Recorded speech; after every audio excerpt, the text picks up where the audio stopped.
Hey, Ruth Ann, I am so sorry that you are at home, but I'm going to try to make this as painless as possible. Look forward to having you back in class. It was not the same without you here, sitting over there against that back wall in your spot. So what I'm going to try to do, I'm not going to record my lessons because a lot of what I talk about in class is kind of fluff and not really fluff, but additional information that sometimes it's correcting kids in class, or it may be I pause and go show a video. So rather than recording a 90-minute class, I'm going to condense it for you, create a little video, and walk you through the PowerPoint. And I'm going to use Google Classroom, and I will upload your lessons each time we have class to Google Classroom, and I will probably typically have a short video for you to watch and walk you through the instructions and whatever we're doing in class that day. For tests or quizzes that we have, I don't imagine we'll have a test, but quizzes we might have, I'll probably email them to your mom. Have your mom just proctor them at home, and then have her maybe take a picture of it and send it back to me, something like that. So anyway, I'm going to send you the link to the PowerPoint so you can watch it as you're watching the video, maybe in a split screen, or you can watch me on your phone while you're looking at the PowerPoint on your computer, whatever works best for you. So we're moving to a new section. We just finished our test, and I'll have your test score in RenWeb here shortly. And we are moving to chapter 18, which is, I need to get my book, which is the Arabian Peninsula and the Persian Gulf countries. And I think it's actually, your book refers to it as the Middle East or the Persian Gulf countries. And so we're going to kind of focus on Saudi Arabia today. And I have 3 video links that I want you to watch at home. One of them is related to our fact of the day, which is Arabian camels. The other one is related to one of our definitions, which is the Rub al Khali Desert, and there is a video for you to watch. I'm going to go through it here in just a second. And then when you finish with everything else, there is about a 23-minute show called Dr. Danger, and it's a series that was on, I'm going to say it was on, actually I don't know if it was on the History Channel or what it was on. It's kind of dated now. They were done in 2007, 2008. And this gentleman, Dr. Danger, who's actually a medical doctor, his name is Bob Arnault. He visits several Middle Eastern countries during the Iraq War, dangerous places. Sometimes he's just inquiring of what's happening in the country, and sometimes he's just wanting adventure and does lots of fun things. So he did a video show in Saudi Arabia. He visited the tourism industry secretary or something, a gentleman that's in charge of tourism in Saudi Arabia, and lined up a whole bunch of things to do in Saudi Arabia. So that's at the end of the lesson today, and it's actually on YouTube now, so you can watch the whole thing at home. So anyway, I'm going to assume that you have you've gotten the PowerPoint and opened it up at home, and I'm going to walk through the PowerPoint with you right now. It mentions, it starts out with the fact of the day, which is the Arabian camel, and I am going to send you the form that I read from so that you have it. But while you're at home, if we have a fact of the day, just do like what you normally would do, which is write down 6 complete sentences, 6 facts about the fact of the day. So I'm going to walk through some of them. You'll see there's lots of pictures of camels, Arabian camels, in the PowerPoint. But Arabian camels are called dromedaries, which means they have 1 hump versus the other sort of camel that has 2 humps. So camels that you would find on the Arabian Peninsula are dromedary camels. Let's see, let me read through my list here. I don't have it in front of me. Let me pull it up here. I was going to try to do it by memory, and my memory is fading. So, all right, Arabian camels store up to 80 pounds of fat in their hump, and so in periods of time when they don't have access to water, they can pull from that fat in their hump and provide themselves the nourishment they need. It says that the humps that store the fat allow camels to have the ability to travel upwards of 100 miles in the desert without being replenished with water. So it's kind of a storage unit for them. They rarely sweat. Their bodies are designed to tolerate the heat, because if they were to sweat, they would evaporate a lot of the fluids that they need. They won't sweat unless their core body temperature reaches 106 degrees Fahrenheit. And so that doesn't happen very often. Deserts in general are very hot during the day, and they're very, very cool at night. So camels don't generally sweat. They also have physical features that protect them from the sand and the heat. For instance, they have some sort of flap of skin that goes over their nostrils if there's a bad sandstorm, so they don't inhale sand.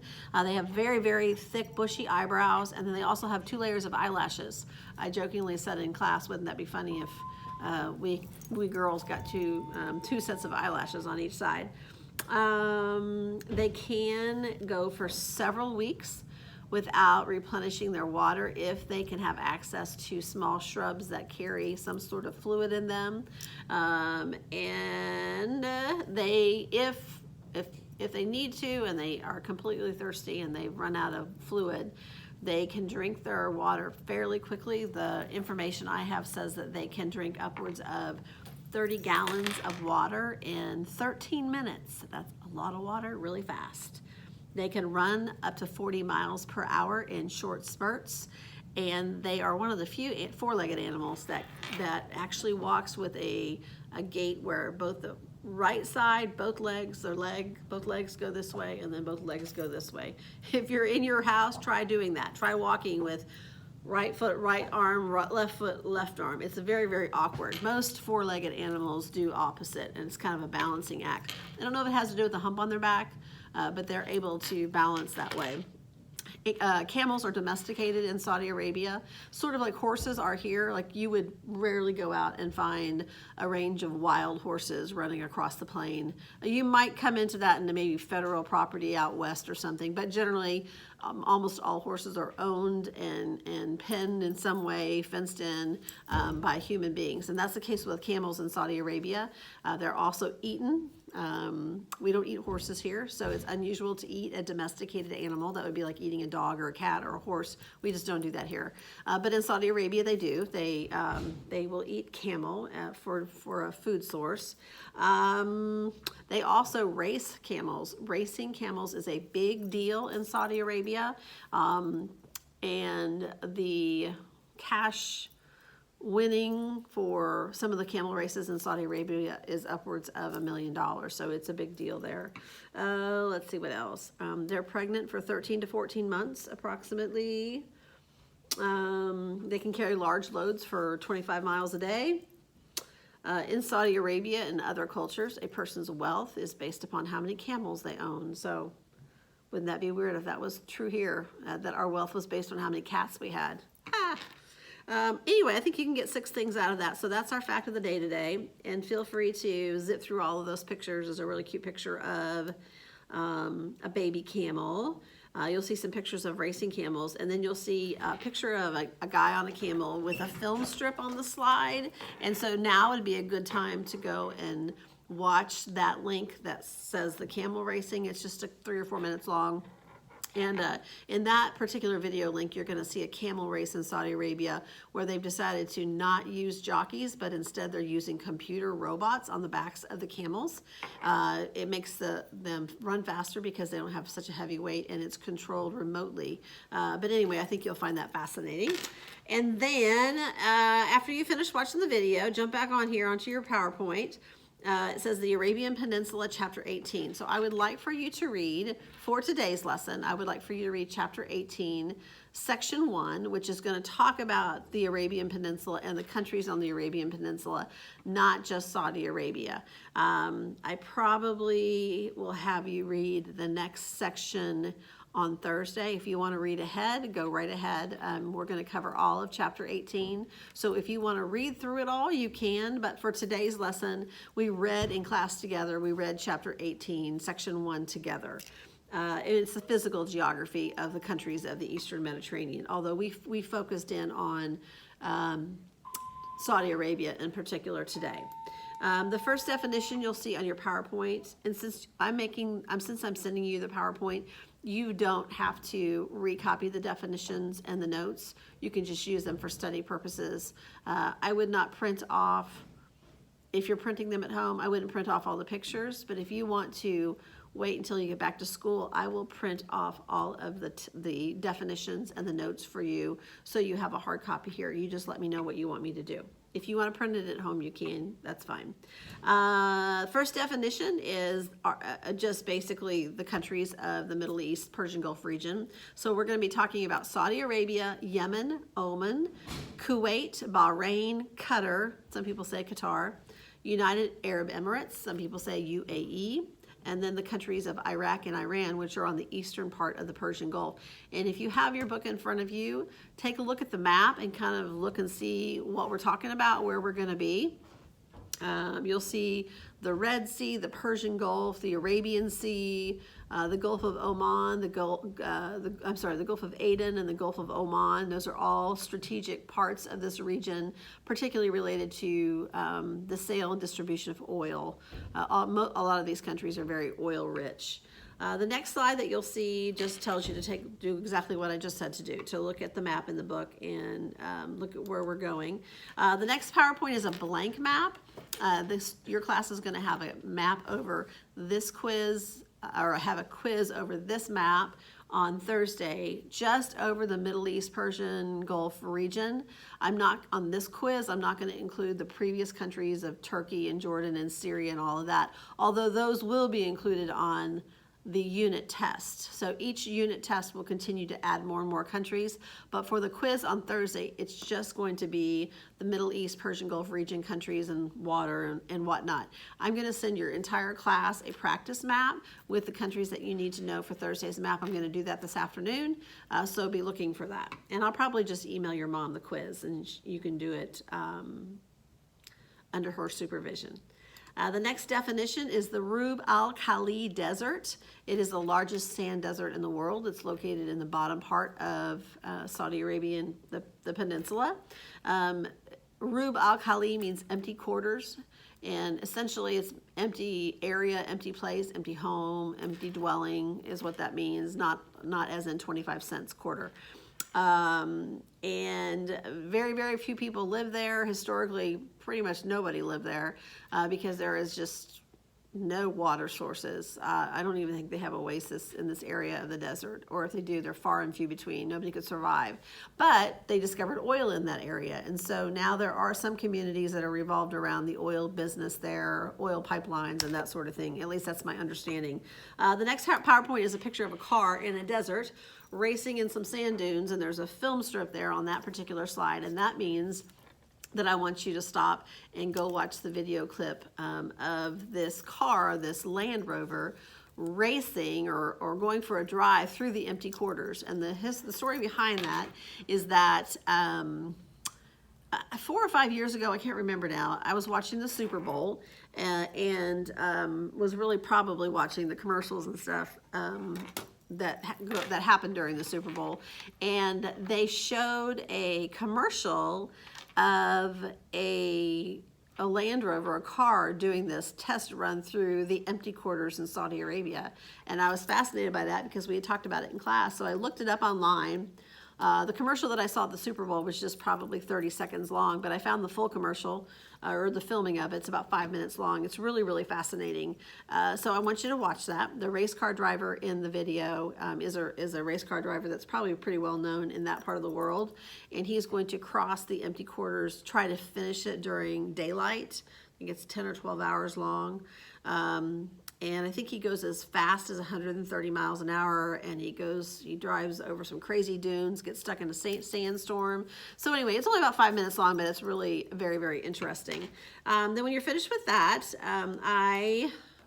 we continued to read in our textbook, and then we talked about what an oasis is, what a wadi is, and what fossil water is. And so those were the next 3 definitions, and they are all found in chapter 18, section 1 Obviously, oasis, they are very important to Bedouin communities that have flocks of sheep or camels in that area, in the desert in general. And so in Saudi Arabia, communities can only survive for any length of time if there is a continual source of water, because they get such little rain.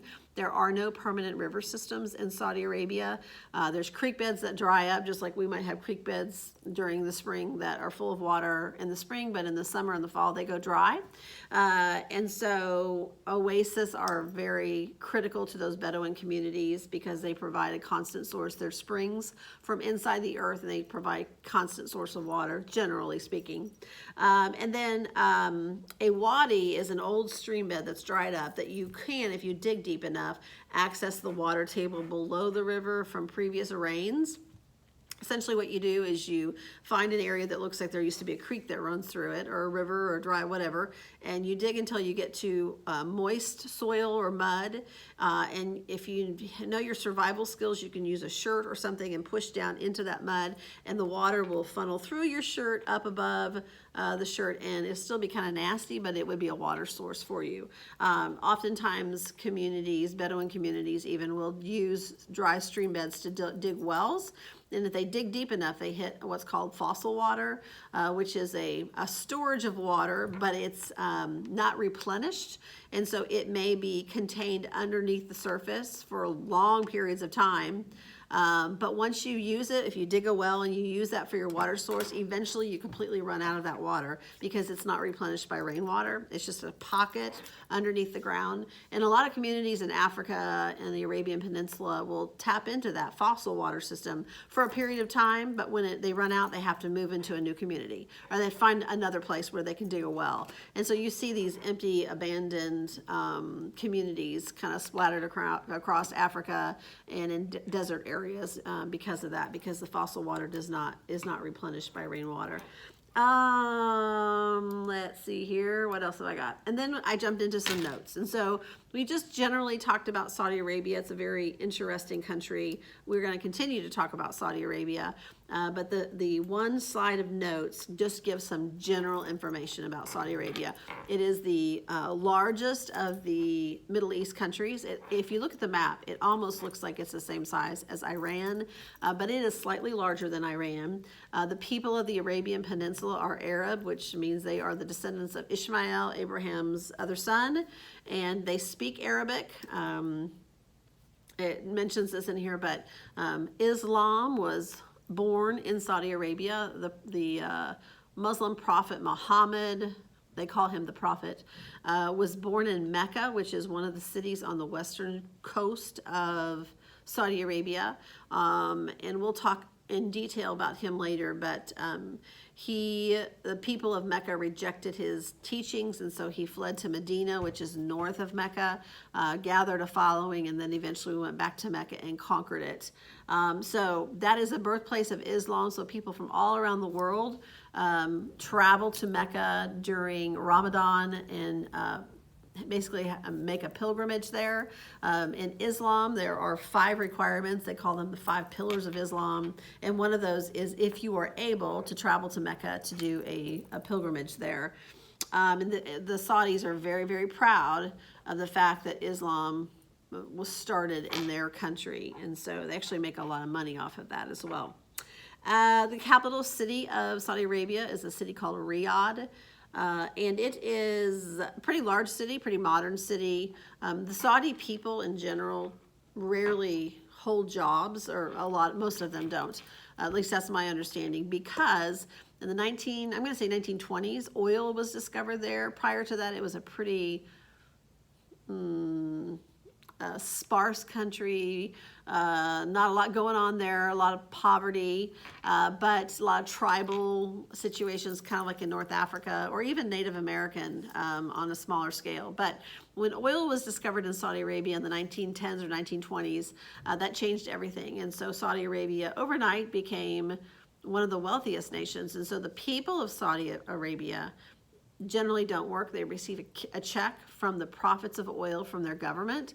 And the people that do work in Saudi Arabia are people from other countries around Saudi Arabia that come in and work in retail and the hotel industries and all of that stuff. Excuse me. Schools and banking systems, and actually schools and medical, sometimes Saudis will work there. Women are even sometimes allowed to work in those settings, but only high-paying jobs that are considered important. All of the other jobs in the country are covered off by people from other countries, and generally poor people that come. Just the men of the family come and they work, and then they send their money back home.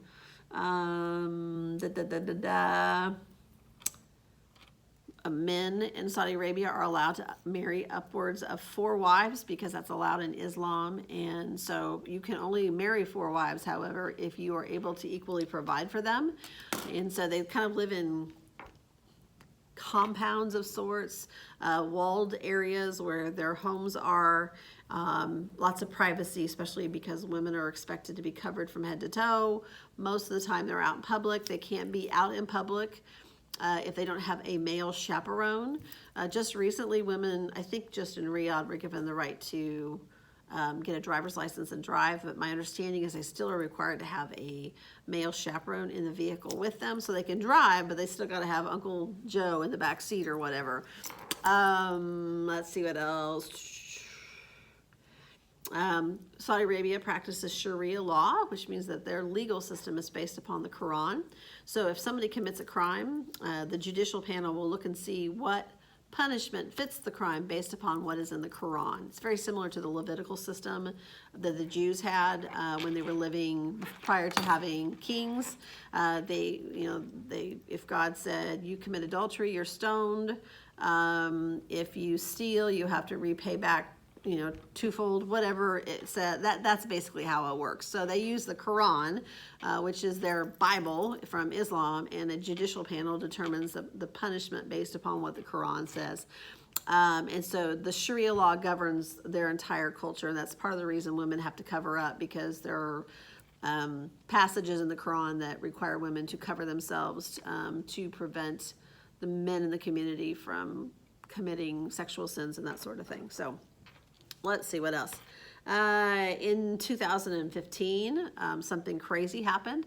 The government of Saudi Arabia decided to allow women to vote in a couple of elections, municipal elections, and also run for office in some areas, which again is shocking. So right now within the country of Saudi Arabia, let me go back. So when oil was discovered, there was a war that ensued between tribes, and the tribe that won was the Saud tribe, S-A-U-D, the Saud family. And so the first Saud king had 4 wives, and they had many, many children, many sons, and those many sons had many wives who had many children. And so the Saud family runs Saudi Arabia. That's where the word Saudi comes from. Saud is how you pronounce it. And so there are hundreds of Saud princes over the course since 1920-ish that have populated the hierarchy of the Saudi communities. And so generally you'll see them wearing white gowns or robes and the red and white checkered head coverings on. I believe that's how they're identified. Where was I going with that? They are about to transfer power from one king to the crowned prince, who is the person who's in succession. And the crowned prince is a young man. He's probably in his 30s. And he's very modern and progressive. And he recognizes that much of Saudi Arabia's to-dos and don'ts and culture, especially related to women, is very backwards relative to the rest of the world. And he's probably traveled a lot and has seen that for himself. And so he has tried to introduce reforms into their system that will give women a little bit of freedom, probably hoping to prevent an all-out pushback, kind of like the Arab Spring that we saw in places like Syria and Libya, hoping that by granting a little bit of freedom to the people, that they will maintain their respect and authority of the Saud family. So they're very powerful. They're almost kind of like a mafia, but it seems to be helping, and the giving women a driver's license was part of that as well. And I think the last bullet point on these notes says that Saudi Arabia is the largest oil exporter in the world. So they sell more oil to countries around the world than any other country does. So therein lies their power. Another thing that the Crown Prince of Saudi Arabia is also doing is diversifying their economic resources. So he's decided that having all of their eggs in the oil basket is not very safe, that they need to be thinking beyond oil. And so he's invested in things like banking, and I think also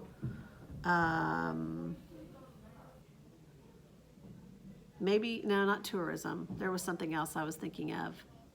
Banking is the main thing. So trying to bring offshore banks and money to Saudi Arabia where they can grow interest and be used to build their economy and whatnot. So I think I'm going to leave it at that. So what I want for you to do is to read chapter 18, section 1, look for the map, practice map. Watch the videos, kind of review the PowerPoint, listen to this video, and then I will send your mom the map quiz for Thursday, and then just expect another video from me on Thursday sometime after class. Now Thursday is parent-teacher conference day, so class is going to be super short, so I'll have to kind of think through that. There is no Google Classroom assignment for the whole class this week, so there's nothing there for you to do as related to everybody, your weekly Google Classroom assignment. But I am going to upload this PowerPoint and instructions in this lesson to Google Classroom just for you. You'll be the only one that can see it. I will just send it to you. So, and if you have any questions, feel free to email me. I am always, or you can even ask me a question on Google Classroom when you're in the lesson. So I'm, again, terribly sorry that you get to, or that you have to be at home. There are days when I get up really early at the crack of dawn and I think, oh, I wish I was in quarantine so I could teach in my pajamas. But I'm glad that I'm here and not stuck at home. So we'll see you soon. Keep looking for my lessons. There will be no school on Friday because of parent-teacher conferences. So if there is, I probably won't assign any homework over the weekend either, because I usually don't. So stay tuned for lesson number 2, which will come to you on Thursday. Bye.